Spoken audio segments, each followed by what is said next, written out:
Bueno, tengo que deciros que esta conferencia inaugural tenía que ser la final, pero ahora va a ser la inaugural. ¿No tienes que subir más? Se me oye ahí detrás, ¿verdad? Perfecto. Muy bien. Pues nada, un ratito que me escuchéis y yo me quedaré muy contenta. Hace un tiempo, bueno, bastante tiempo porque Rada Bouvier ya está fallecida desde hace unos cuantos años, pero encontré un curso que ella, no era un curso, era un seminario que ella hizo sobre el plan divino. No sobre el libro de Baborca que se llama El plan divino, sino sobre el plan divino. Que ya, de hecho, porque yo pensaba que nos hablaría del libro y en cuanto estuve viendo los vídeos me di cuenta de que no tenía nada que ver, que era muchísimo más interesante. Entonces, es tan interesante lo que ella cuenta que me gustaría compartirlo con vosotros. Y ella nos dice que este plan divino que existe, obviamente, es algo que la mente humana, la mente tal como la tenemos ahora, no puede comprenderlo plenamente, porque ese plan divino está más allá de la comprensión de ese plan, ¿no? Y luego citaba a Arjuna en el Bhagavad, cuando Arjuna le pregunta a Krishna, le dice, por favor, muéstrame tu forma divina, porque quiero saberlo todo sobre ti. Y la respuesta de Krishna es, yo no tengo fin, tú no puedes verme. Piensas que puedes conocer determinadas cosas, pero siempre surgirán más formas nuevas de lo eterno. Que quiere decir que es tan profundo no es ni organigrama, pero podríamos decirlo, ¿no? Este plan divino, que es prácticamente imposible captarlo con nuestras capacidades actuales. Es un plan de una profundidad y de una belleza tan extraordinarias y de una complejidad tan amplia que si solo estamos utilizando la mente que tenemos, es imposible. Porque este plan no es un plan solo para el sistema solar, es un plan para todos los universos. Hay más universos más allá, muchos sistemas, y el gran plan lo abarca todo. Este plan divino, mencionado por Blavatsky, también es mencionado en la literatura antigua, en otras tradiciones. Los sufíes lo dicen, los advaitas lo dicen. Pero Blavatsky fue la primera en dar pistas sobre la progresión de este sistema manifestado. Así que podemos investigar qué dicen los sufíes, qué dicen los advaitas, qué dicen los otros, los Zoroastro, etcétera, etcétera, sobre el nacimiento y la desaparición de los universos. Y nos podemos quedar con una versión o con otra, pero ninguna de ellas es correcta o incorrecta. No podemos emitir un juicio así, porque todas ellas son maneras de observar los diferentes conceptos de la misma cosa. Entonces, Rada dice que la realidad, con la R mayúscula, se puede considerar como un caleidoscopio que va revelando diferentes aspectos de ella misma, manteniéndose constantemente mediante la creación y la disolución ella misma, esta realidad, ¿no? Y da un concepto interesante, dice, hay tres facetas que son parte de este uno con mayúsculas, de lo absoluto, del uno, ¿no? Y son tres facetas con diferentes apariencias. Dios, el hombre y el universo. Son tres caras o tres facetas diferentes de la única realidad. Y Srinivasa tiene un artículo en el que habla de diferentes cosas, pero dice: el universo es un proceso de desarrollo de potencialidades. El universo es un proceso de desarrollo de potencialidades. Y estas potencialidades son tanto del universo como del alma individual. Y este desarrollo no tiene la característica de ser un proceso mecánico, sino que es un proceso planeado desde el principio por el Creador, o Logos, a través del cual aparecen todas las emanaciones sucesivas. Este proceso, que llamamos evolución, se da no solo en las partes visibles del universo, sino también en aquellas partes más extensas que son invisibles. Entonces, este verano he tenido la oportunidad de presenciar o de participar o de asistir a diferentes conferencias. He estado en Vancouver celebrando el Congreso Mundial. Hemos asistido a las conferencias internacionales. Se ha celebrado también una conferencia internacional de la OTS y ha habido más. Está lo de Narden, pero ahí no estoy. Pero da igual. Ha habido unas ideas como común denominador en cada uno de estos eventos. Y las ideas no son nada desconocido para nosotros, evidentemente. La primera es la unidad. La segunda es el universo. Y bueno, después hemos hecho unas meditaciones. Y la tercera es la cooperación. Son tres ideas muy importantes. Sobre la verdad, sobre la unidad, todos han coincidido en que la unidad es interminable, la unidad es infinita, la unidad es ilimitada, porque es la unidad de la vida, por minúscula, que es la fuente de todo, y que todas las cosas se originan en un mismo principio innombrable, pero al que, con nuestra ignorancia, como dice Rada, nosotros le damos nombre. Me gustaría que hiciéramos una pausa de 1 minuto y medio para que reflexionáramos cada uno dentro de cada uno sobre el origen de todo en una fuente de la que no se puede decir nada.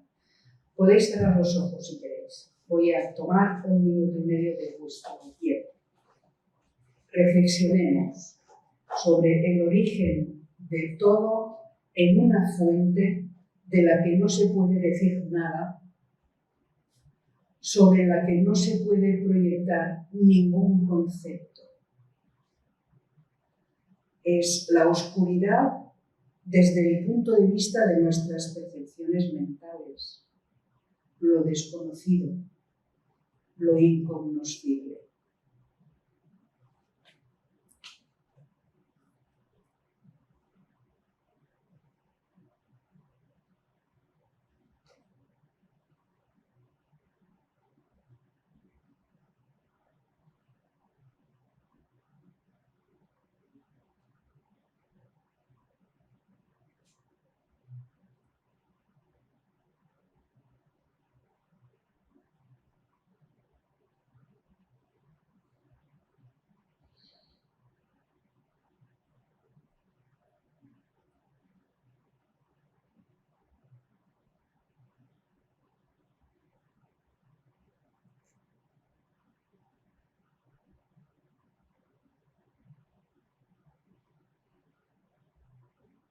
El origen de todo en una fuente de la que no se puede decir nada,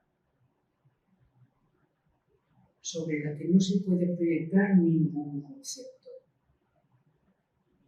la oscuridad desde el punto de vista de nuestras percepciones mentales, lo desconocido, lo incognoscible.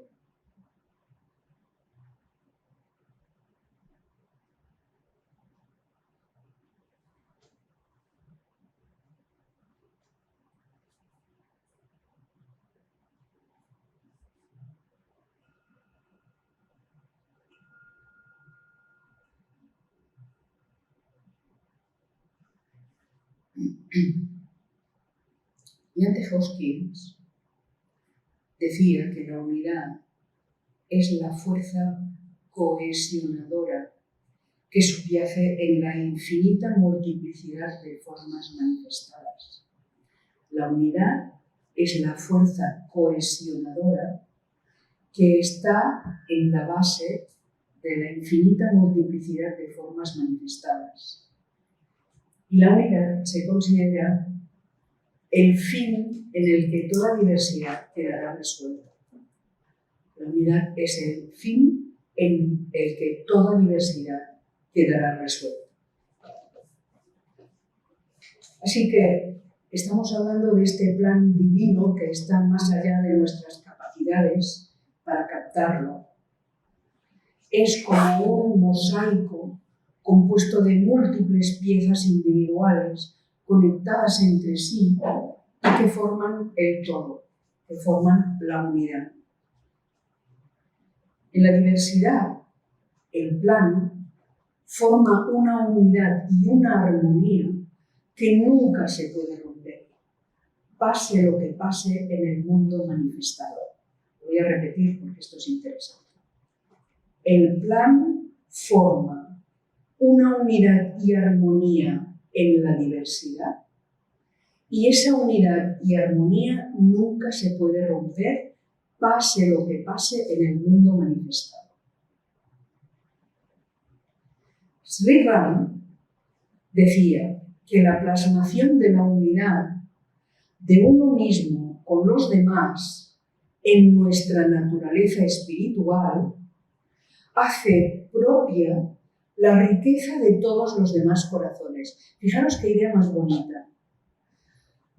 Cuando en nuestra naturaleza espiritual plasmamos la unidad con todos los demás,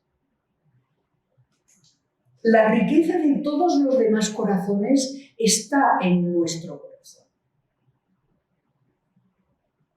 Porque todos somos uno. Y seguía diciendo, estamos aquí para que lo que es eterno, es decir, la belleza y la verdad sin fin, pueda ser traído al mundo del tiempo. Y empezamos a hacerlo en la medida en que nos damos cuenta de que nuestra libertad esencial de todo lo que nos ata y se adhiere a nosotros es un apego.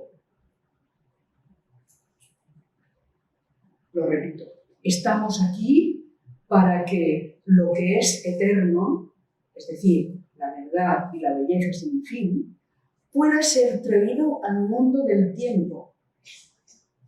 Y empezamos a hacerlo en la medida en que nos damos cuenta de nuestra libertad esencial de todos los apegos que tenemos. Los vemos, son apegos, pero somos libres. ¿Por qué no? Por el hecho de ver que son apegos, ya estamos desapegándonos. Por lo tanto, estamos liberándonos.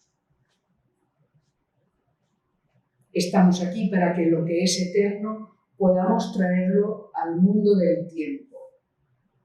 Otra vez.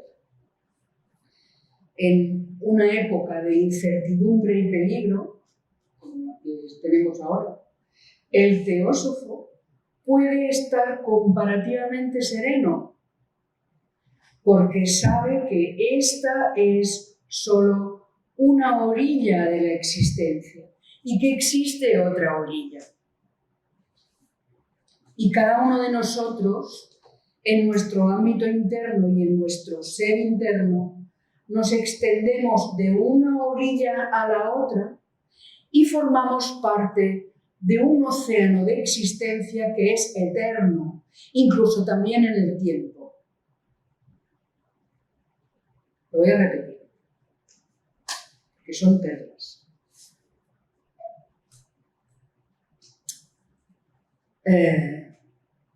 En una época de incertidumbre y peligro, el teósofo puede estar sereno, porque sabe que esta es una orilla, pero que existe otra orilla, y que cada uno de nosotros, en nuestro fuero interno más interno, nos extendemos de una orilla a la otra y formamos parte de un océano de existencia que es eterno, incluso también en el tiempo. Esto son las perlas sobre la unidad. Luego ha habido perlas sobre el universo. El universo es un organismo vivo, cuya extensión y profundidad de propósito es inimaginable, con toda su belleza y toda su bondad. Y para percibir este universo o realidad, hay que hacerlo con la única fuente de percepción que tenemos para percibir la belleza y la bondad. Y se trata de algo que está más allá de la mente. Se percibe ¿con qué? Con la capacidad intuitiva de Buddha. Se consigue desplegando la conciencia humana hasta niveles siempre más elevados, siempre más profundos, con reflexión, con meditación, con contemplación. Porque meditar se trata no de meditar en cualquier cosa, se trata de prestar una atención total y completa a esa realidad con mayúscula que no tiene tiempo, que no tiene límites y que es inmutable. No se trata de meditar en la cajita de cerillas que tenemos aquí, se trata de prestar una total atención completa hacia esa realidad sin tiempo, sin límites e inmutable. Esa realidad que es el pan de Dios. Es llegar a no distraerse por nada. Estamos meditando, suena el reloj, pasa una moto, el grifo o la tubería o el no sé cuántos. Hay que meditar sin que nada de esto nos distraiga, porque las distracciones son solo eso. El sufrimiento, el dolor, las relaciones, lo bueno, lo malo. Todo esto no son más que distracciones. Meditar es otra cosa. Es ser consciente de que no hay nada más que esa extraordinaria existencia, esa realidad con mayúscula. No hay nada fuera de eso. Eso lo decía Blavatsky. No hay nada fuera de esto porque es lo único que es. Y entonces surge la necesidad del bienestar por todo lo que existe, por todos los seres, porque todo forma parte de esta unidad, que es el altruismo. Todo lo que existe, la tierra, los animales, los vegetales, los seres angélicos, los humanos, todo lo que existe, la necesidad del bienestar por todo ello. Cuando de vez en cuando hay una contemplación sostenida de esa realidad inmutable, sin límites e indestructible, cuando por un instante, ni que sea por un instante, hay esa contemplación, entonces se produce un cambio de conciencia y aparece una visión de sabiduría. Y ahora os voy a poner a meditar un minuto más sobre el ser inmortal e imperecedero, inefable, inmutable y eterno. A ver si tenemos un cambio de conciencia. Cerramos los ojos y nos concentramos en el ser con mayúscula inmortal, imperecedero, inefable, inmutable y eterno.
En todas partes existe la misma vida, porque no hay otra.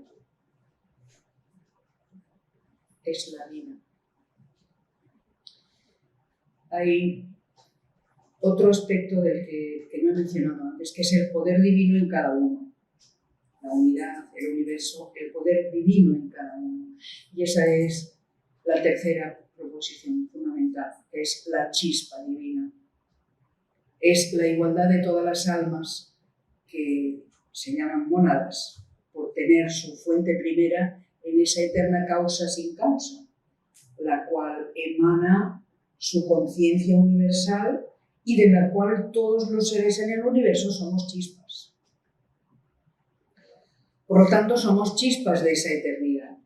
Somos exactamente una chispa de la llama eterna, de la conciencia eterna, en lo más íntimo de nuestro ser. No un reflejo, no un reflejo. Somos ella misma. Todo en el universo no es sino una expresión de esa eternidad. Y como tal, comprendemos que todo lo que acontece en este pequeño sector de la manifestación que vemos y tocamos y en el que nos movemos es una expresión de la conciencia materializada de la vida con mayúscula. Jnana decía, el absoluto emana almas desde su interior. Qué bonito. El absoluto emana almas desde su interior. Por lo tanto, cada alma, llamada mónada, es fundamentalmente divina y de la naturaleza del absoluto. Cuando emanan, las mónadas se encuentran en un estado de inconsciencia y pueden considerarse dormidas, como las semillas, antes de germinar. Se despiertan y toman conciencia a través de un proceso que se ha denominado el descenso a la materia. Y es un proceso en el que las mónadas dormidas se envuelven en diversos vehículos o envolturas de materia para recibir a través de ellos vibraciones que les despiertan lentamente la conciencia. En el descenso, la mónada está latente. Y los primeros signos de su despertar se ven cuando, por ejemplo, un animal responde al afecto humano o cuando la inteligencia del animal muestra una adaptación consciente bajo la guía humana. Y a continuación se produce un gran clímax, que es una aceleración hacia la evolución autoconsciente, hacia esa autorrealización de la que hablábamos antes. Este clímax se llama, los teósofos lo llamamos, la individualización. Y después de la individualización, su alma toma conciencia del propósito de su existencia como mónada, que es revelar su divinidad innata y promover el plan de la evolución. Este proceso se acelera ahora mediante el renacimiento, es decir, mediante repetidas encarnaciones en cuerpos humanos. Esto significa que todos estamos avanzando juntos y que no hay separación entre unos y otros, porque entre todos y en cada uno de nosotros está la chispa de la eternidad, una que nos anima por igual. El que brilla en el fondo de tus ojos es el mismo que brilla en el fondo de mis ojos y es Brahma. Todos tenemos la misma fuerza motriz y solo depende del empeño individual el hacerla funcionar a pleno rendimiento o a medio gas. El ser humano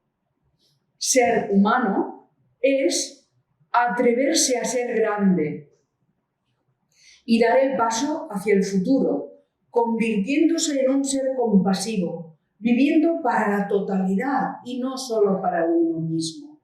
Sin duda, el ser humano es una experiencia inevitable, porque todo en el universo debe pasar en un momento u otro de su peregrinaje por la etapa humana, sea la que sea. Así que es una experiencia inevitable que todos vivimos y de la que nos graduaremos cum laude para crecer cada vez más arriba, cada vez más adentro en la historia de la gloriosa evolución de nuestra alma. Y después hablemos de la cooperación. Estamos aquí, en este punto, que es un punto de inflexión en el que no hay marcha atrás y en el que solo se puede ir hacia adelante y en el que ese ir hacia adelante solo cabe con la cooperación, con el transformarnos en colaboradores del gran plan. Y desde el momento de la individualización, cuando comienza la evolución consciente, entra en funcionamiento una ley de evolución que se llama ley del karma. El resultado del hacer del alma crea para ella condiciones que la ayudan a su desarrollo y que llegue a ser autoconsciente. Y este renacimiento, vida tras vida, tiene como propósito la adquisición de las experiencias, que son las a través de las cuales va a ir llegando a esta autoconsciencia. El propósito de la existencia es ser un agente consciente de la divinidad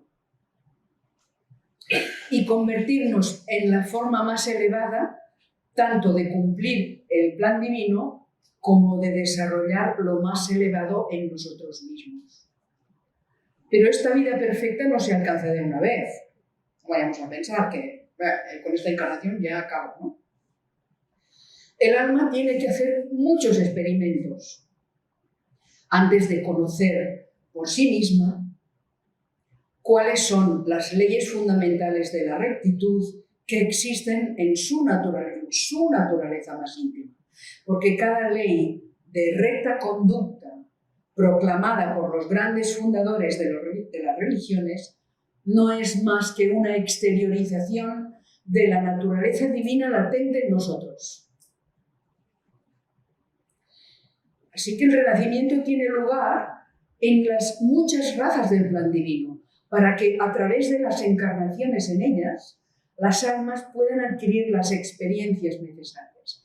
Y cada raza, con sus características especiales, tiene por objeto despertar ciertas aptitudes que están latentes en su alma.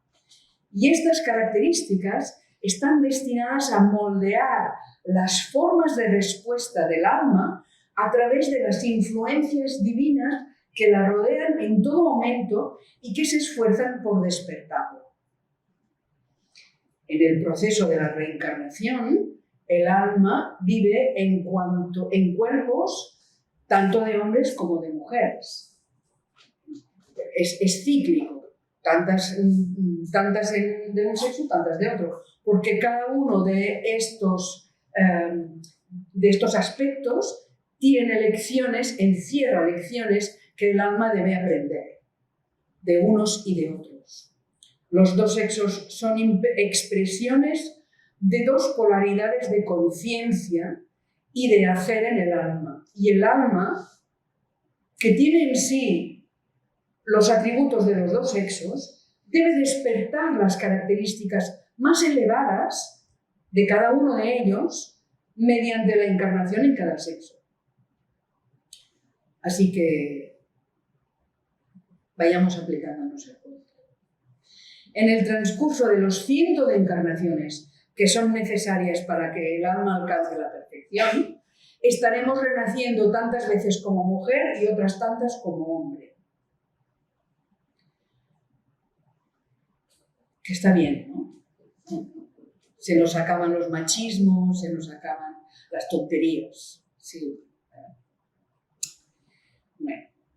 El alma del hombre se encuentra en medio de un proceso que bien podemos denominar de tomar conciencia de su naturaleza divina.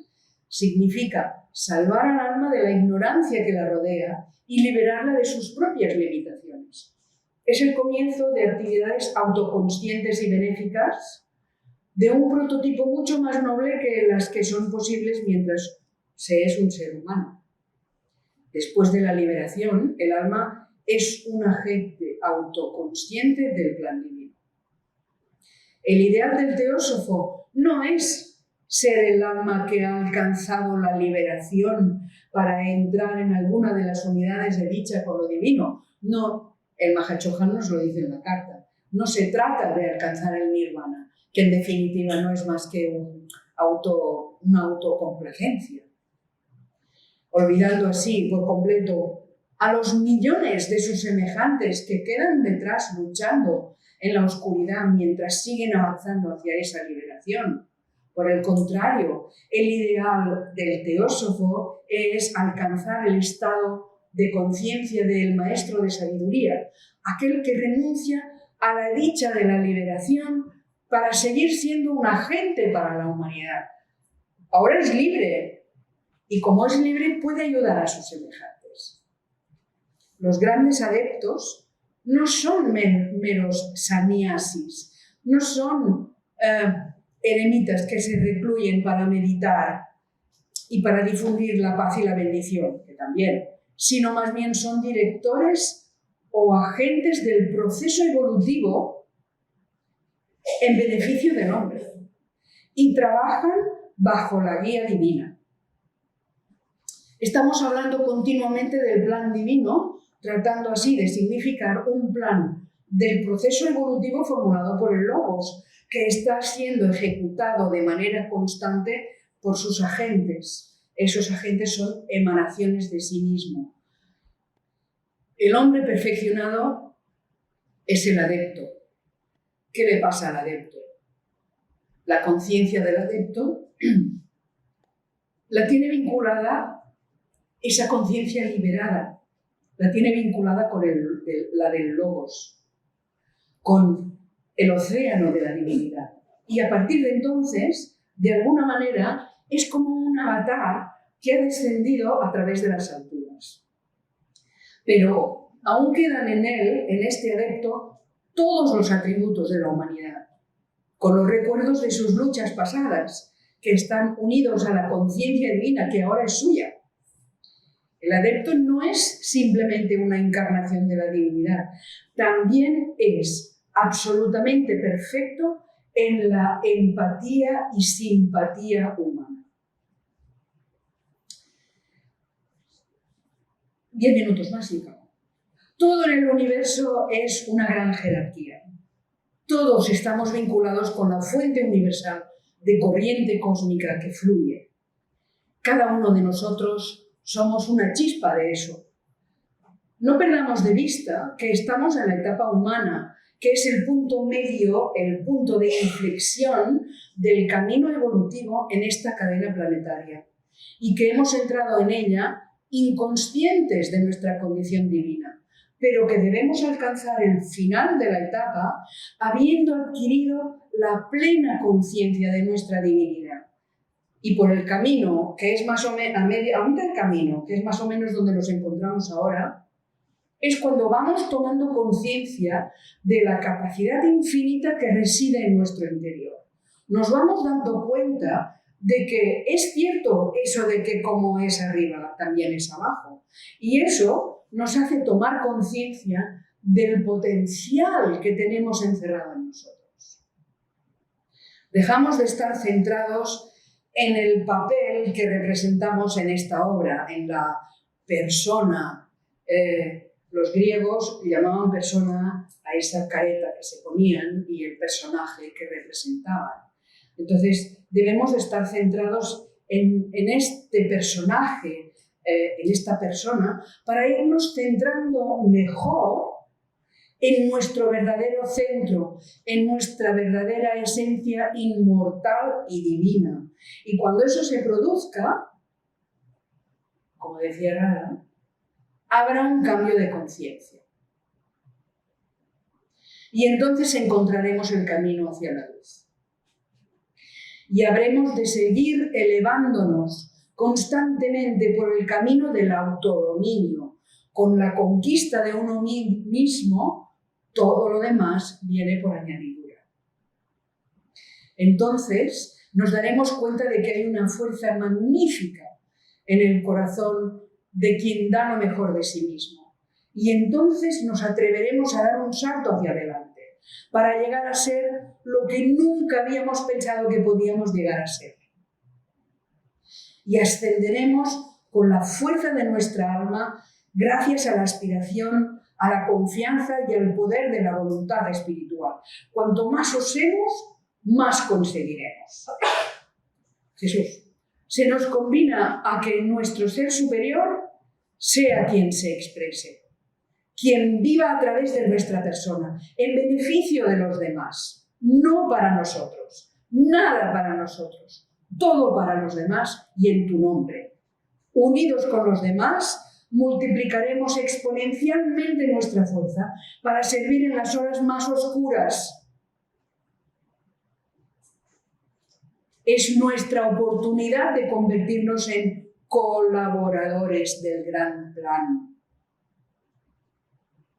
Cuando seamos capaces de modelar nuestra vida de acuerdo con las enseñanzas, entonces nos daremos cuenta de que en efecto somos copartícipes de una obra inmortal que se remonta a millones de años y que no alcanzaremos el glorioso futuro sin el esfuerzo no solo individual, sino junto con el de todos. Y que la cooperación consciente es la elevación de la humanidad. Y eso es esencial. Blavatsky hablaba de coger un palito y se rompe perfectamente, pero junta cientos de palitos y a ver quién los rompe. La humanidad precisa de ayuda, está claro. Y nosotros hemos de intentar vivir en armonía con nuestro ser superior. ¿Qué es lo que nos dicen los maestros? ¿Cuál es su grito de guerra constantemente? Inténtalo, inténtalo, inténtalo. No esperan nada más de nosotros. Y con nuestra lealtad estamos formando un escudo para todos los demás. No podemos ser neutrales porque las fuerzas de la oscuridad nunca han sido tan intensas como ahora. Y una postura neutral solo viene a sumar los poderes de estas fuerzas.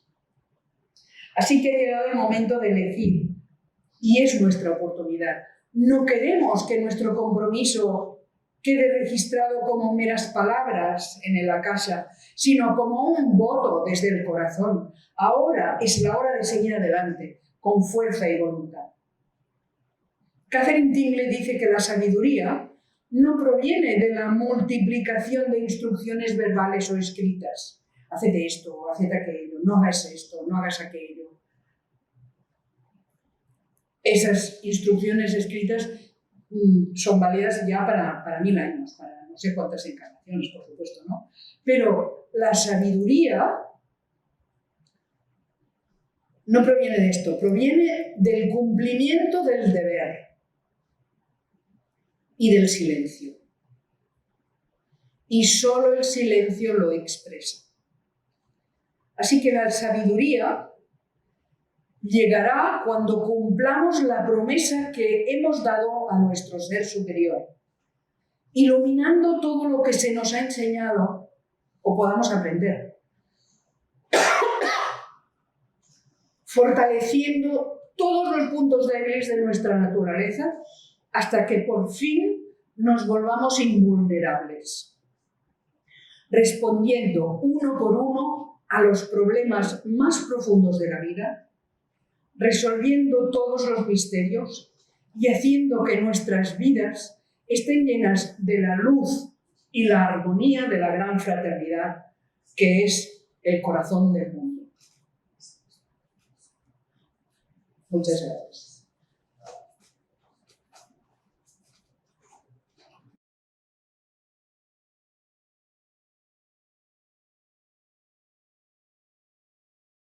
Una referencia.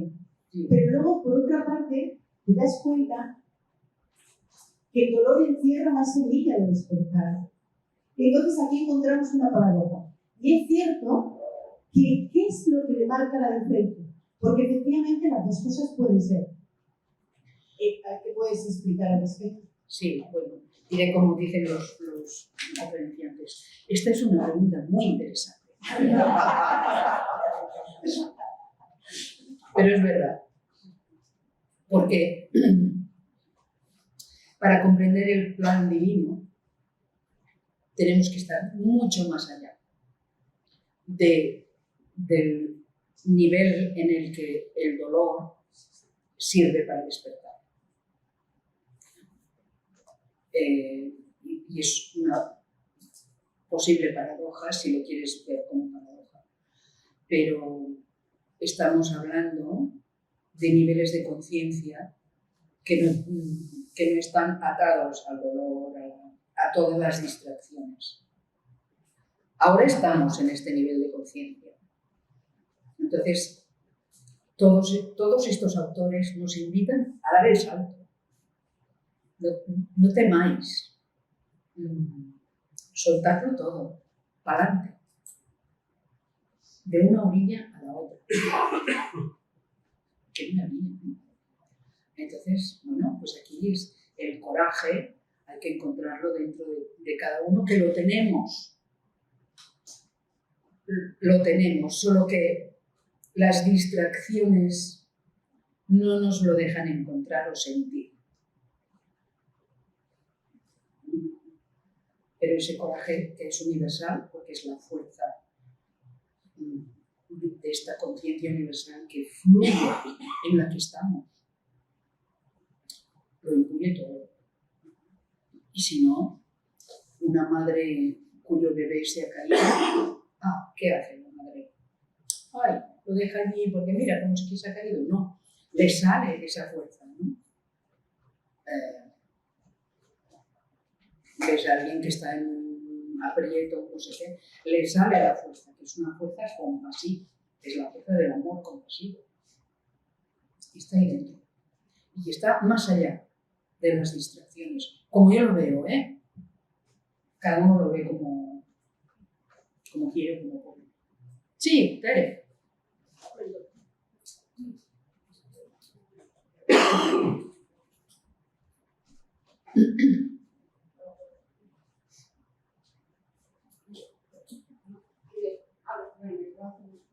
Más alto. Espera que me levanto, que si no, no lo veo. Y si no te veo, dejamos sus efectos. Vale. A ver, yo no me sé explicar muy bien. Yo. Voy a hablar sobre mi experiencia y a qué me conlleva mi experiencia, ¿vale? Soy una persona que tengo muchos problemas, pero desde que tengo hace esos días fui aprendiendo una cosa. Que mi problema me lo da la mente, y mis apegos materiales.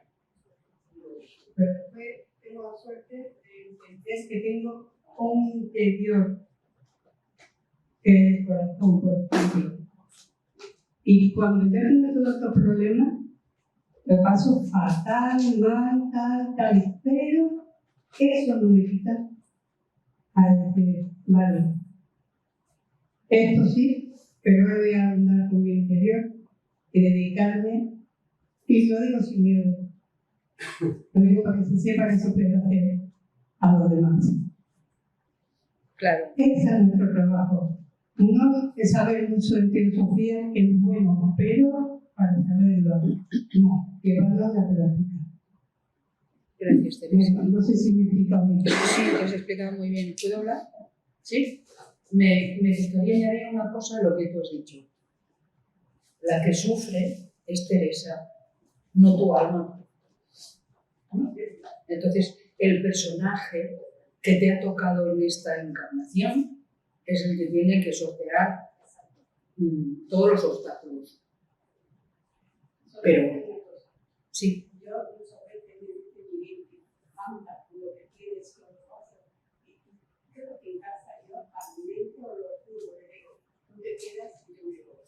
Claro, claro.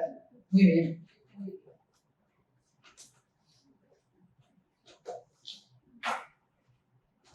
Carmen, dispara.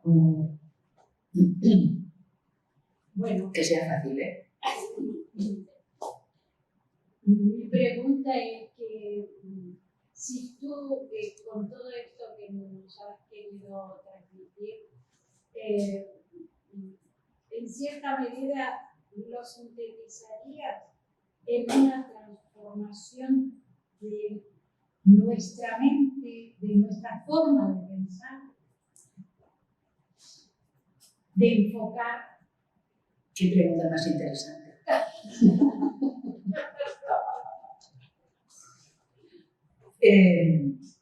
Claro, la característica del ser humano es la mente. Entonces,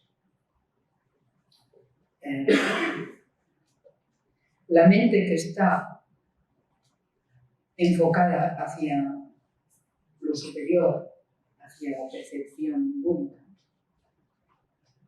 es uno. Si nos centramos en ella,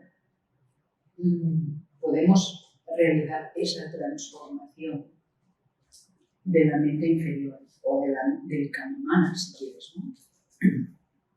Que es un poco lo que el personaje que nos toca representar en esta encarnación de momento está ahí y está con sus cuitas. ¿Cuál era la pregunta? Sí, con eso, con todo lo que has explicado, está implicado fundamentalmente la transformación de la mente. Claro, de la mente, no, de la mente no, de la conciencia. De la conciencia. La mente es un instrumento de la conciencia. Entonces se trata de que la conciencia pegue saltos y vaya siempre más arriba, siempre más adentro, ¿no? Y la mente es la que tiene que ayudar a eso. Estaba leyendo hace nada una cosa que decía Blavatsky. No sé si lo he leído en sueños o lo que sea, pero me ha parecido interesantísimo. Blavatsky decía la mente inferior puede comunicar con la mente superior. Ah, sí, ya sé. Esto es de Pablo Sender. En un artículo de Pablo Sender que está hablando de la mente tal como Blavatsky la explica. No os preocupéis porque lo leéis en la revista. En la revista que saldrá el mes que viene. Y decía, Blavatsky dice, está la mente apegada a Kama, relacionada con Kama, y está la mente relacionada con Buddhi. Y es posible la comunicación entre ellas, que es el Antakarana. Entonces dice, cuando la mente superior transmite las vibraciones superiores a la mente inferior o a la mente kámica a través del Antakarana, es posible traer al tiempo, al mundo, eso superior. Y cada vez que la mente inferior, la mente kámica, tiene aspiraciones superiores, está abriendo el Antakarana para permitir que baje lo divino, lo superior. Con lo cual, muchas personas piensan, yo esto no lo alcanzaré nunca, esto es muy super, esta persona que sabe tanto, que está en no sé qué. Está en la mano de todos. Todos estamos en la etapa del Kamamanas. Estamos en el cuarto.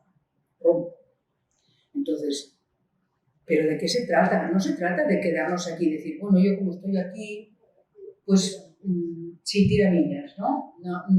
No, se trata de aspira, elévate, escala, vete para arriba. Y cuanto más aspires, más comunicación habrá y más podrás bajar el cielo a la tierra. Es como yo lo veo, ¿eh? No sé si te he contestado lo que tú querías que yo contestara, pero... Si no he dicho lo que tú querías, puedes decirlo ahora tú. Y nos enriqueces a todos. Muchas gracias.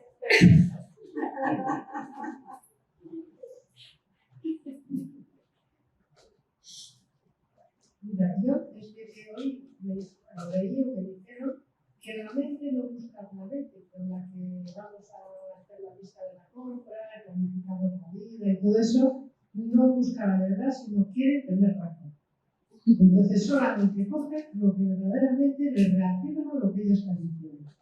Y por eso yo creo que la Basquiat, a la hora de explicar una cosa, explica un poquito aquí, luego canta, luego pone, luego tal, es para descolocarte y que tú hagas el esfuerzo de querer comprender. Y la alquimia pasa lo mismo. A veces son cosas que dices, pero bueno, pero ¿por qué me lo pone así? Pero como que son desviaciones de la atención para desconcertar. Y eso implica un esfuerzo por entender ese mundo abstracto, por entender ese mundo divino, para todo eso. Y ahí vas haciendo como conexiones y es lo que yo creo, a mí por lo menos me permite entender otro mundo que desde el mundo, desde la mente cotidiana yo no podría hacer. Era un comentario, ¿no? Es verdad, pero no tenemos que quedarnos en el, bueno, la mente funciona así, sino arriba, sube, elévate. Es para salir de esa comodidad de la mente, algo que te saque de esa comodidad. Claro, pero es que la mente está mágica también, ¿no? Todos tenemos un grado de tamas, algunos más importante que otros, pero todos tenemos eso. He perdido el libro, lo que te iba a decir. Sí.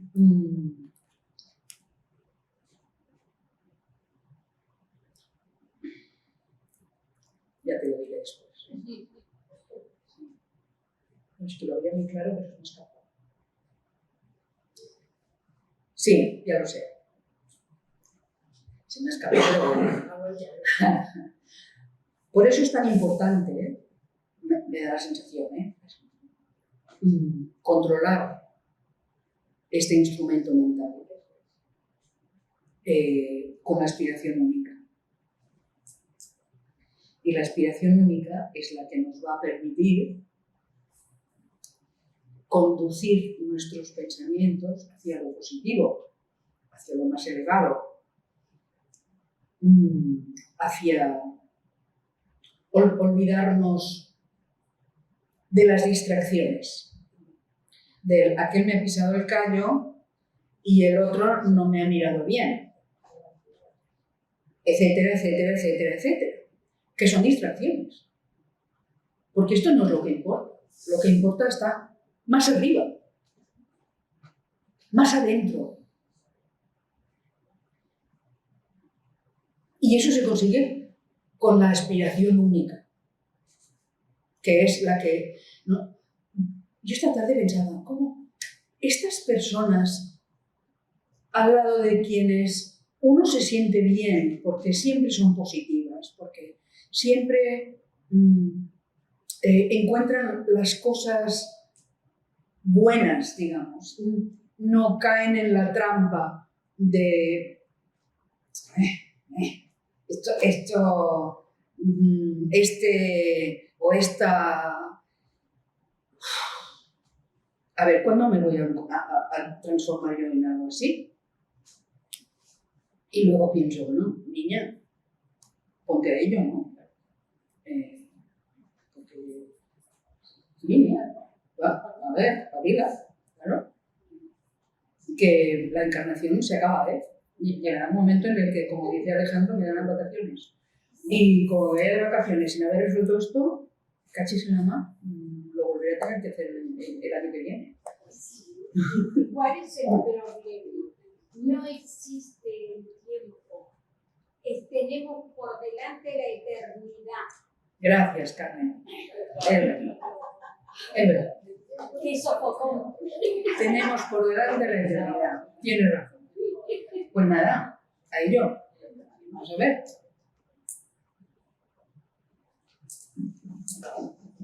Qué buenos somos. El comentario de Nuria me ha hecho recordar una reflexión que nos hacía Kim Yu cuando nos decía que el relato no es la verdad y las razones de la mente no son la verdad. La cuestión es dónde enfocamos nosotros el interés, la intención de nuestras razones. ¿Por qué hacemos de vez en cuando sagrado lo que no lo es? Y le quitamos la sacralidad a la verdadera verdad, valga la redundancia. Y yo creo que es que la mente tiene que quedar en silencio. Tú te has referido al silencio como una puerta y una salida a ese océano de vida.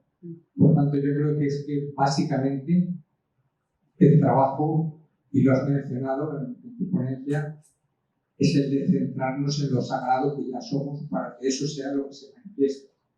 Entonces, en cada circunstancia nos vamos a encontrar con que se nos propone una elección, que adoptemos las razones que no son la verdad, que son una forma de relato, y no esa expresión de la verdad que es genuina y que nos puede enfrentar con nuestras propias formas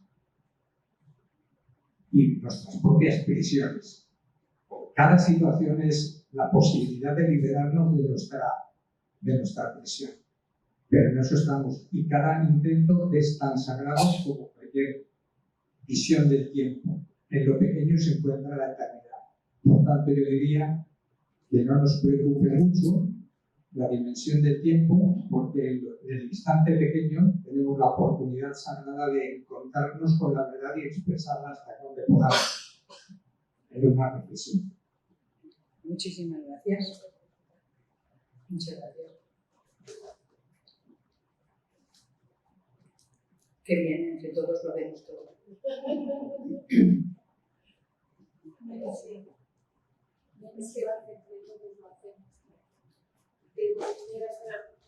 Es que no te oigo. Solo decía que menos mal que entre todos lo hacemos todo, porque de no ser así, aún más vamos a estar ya peor el mundo. Claro. Cooperación, hacer lo mejor que podamos a cada momento. Sí. Es que hemos estudiado hablando por eso. Al final, Jesús, pues le ha venido la idea por Nuria, ahora me viene a mí también Jesús por lo que tú dices. A ver, cuando se habla de la mente en silencio, yo creo que es en forma de interpretar, porque sabiduría es una palabra que decía Rosolona, que a mí siempre me ha llegado porque digamos que me identifico con eso. Sabiduría es una palabra de doble alcance que tiene que ver con mente y corazón. Son inseparables. Entonces, lo que tendremos que pretender es, digamos, unificarlas y también purificarlas, entre comillas. Lo demás tiene que ser el conjunto de las dos. Porque además es curioso cuando el budismo, que siempre habla de la mente, de la ciencia de la mente, siempre incorpora el corazón. Cuando habla de la mente está diciendo mente y corazón. Entonces es un poco, son ideas que son formas de expresar, pero es verdad que no podemos separar una cosa de otra, por lo menos como yo lo entiendo. Gracias.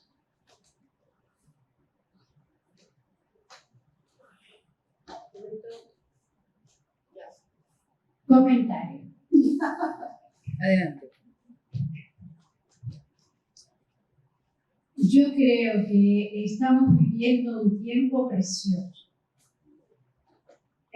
un tiempo excepcional de grandes experiencias, de grandes movimientos, y que llega un momento que nos sentimos como apabullados de tanto movimiento alrededor nuestro, porque estamos hablando del silencio de la mente, pero no sabemos de qué estamos hablando, porque en realidad desde el principio de la manifestación del universo hay movimiento. Existe un movimiento permanente, eterno. Pero lo que tenemos que hacer, yo creo que es armonizarnos con ese movimiento eterno. Ese es todo lo que tú has estado explicando de esa emanación, de esa vida una de la que todos provenimos, etc. Si no hubiera movimiento, si no hubiera una acción, no existiría. Claro. En este momento, en el momento que estamos viviendo de la evolución, es necesaria la acción. ¿Sabes? Que me repercute tanto, pero sí que yo voy subiendo porque tú vas bajando, déjalo quieto. vale. Movimiento. Vale. Entonces, lo que quería reflexionar es que aprovechemos este momento de acción para lo que tú decías en tu primera intervención, de producir esos cambios, de ser creativo, de no ser rutinario, de no flagelarnos. Qué imperfecta soy todos los días porque a mí me falta mucho. Me pongo, mira, estaba mirando esas ramas que parecen unas rejas. Nosotros mismos nos ponemos las rejas. Derribémoslas, dejémoslas de lado. Soy imperfecta, fenomenal, lo asumo, pero lo asumo con todas sus consecuencias.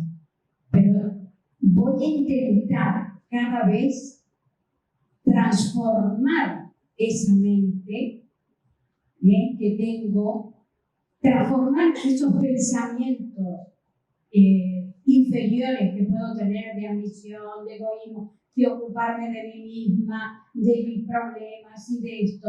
Yo estaba pensando en esos momentos en una madre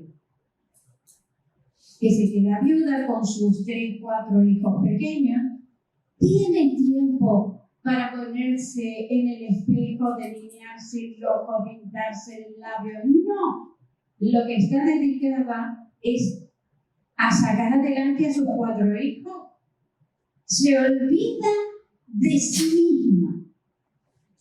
Y esto es el control de todos esos aspectos inferiores que son las pequeñas ambiciones, los pequeños dolores y las pequeñas historias. Entonces, ¿por qué? Porque el objetivo se plantea necesario y superior. Entonces te olvidas del resto de las cosas. Estamos muy centrados en nosotros mismos. Este es un poquito el problema que tenemos.